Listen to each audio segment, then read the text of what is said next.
Hello, alam mo maglaway, kinadini pipa pa naman chaya liya sa sofo diya jang pipa pa naman pipa sa sofo diya ane che ada che fucha che de go pipa pa naman mo pi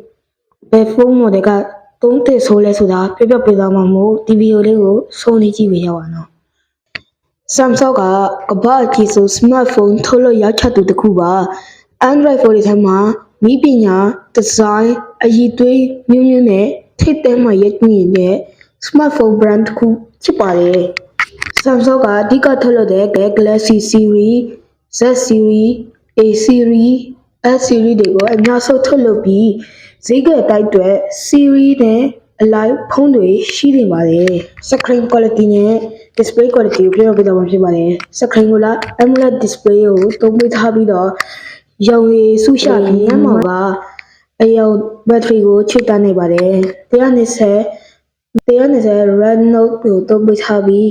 Soccer Line game မှာချုံဝေးစာကစားလို့ရပါတယ်နောက်ထပ်တစ်ခုအနေနဲ့ camera sensitivity display အကြောင်းကိုပြောပြပေးတော့မှာဖြစ်ပါတယ် Special Zoom 100ထိဆွဲလို့ရတဲ့ Galaxy S23 Ultra မှာဆိုရင် Galaxy S23 Ultra လိုမျိုး model တွေမှာ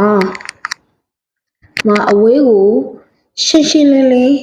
ရိုက်လို့ရပါတယ်နိုင်မို့အလင်းရောင်တွေနေတဲ့ညဘက်တွေမှာတော့တပ်ပေါ်ကိုကောင်းကောင်းရိုက်လို့ရတဲ့ version တွေပါလာကြောင့် Samsung ကကင်မရာမှာတော့တရားမှရှင်းလို့မရပါဘူး iPhone user တွေကတော့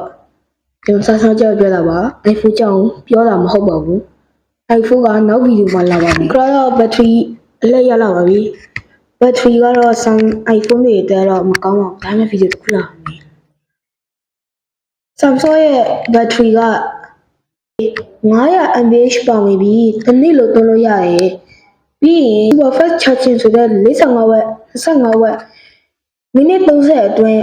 50% အထိတွင်းလို့ရတဲ့ charging စနစ်တွေပေါင်းလာကြောင်း Samsung ကတော့သူ့နယ်ပယ်မှာတော့သူကတော့ခေါ်ကြည့်ပါပဲ Okay ဒီဗီဒီယိုလေးက Samsung phone တွေရဲ့အတာချက်အနဲ့ချက်တွေကိုပြပြပေးသွားတာကိုနောက်ဗီဒီယိုလေးမှာ iPhone အကြောင်းကိုလာပါမယ်ဒီဗီဒီယိုလေးကတော့ဒီလောက်ပါပဲ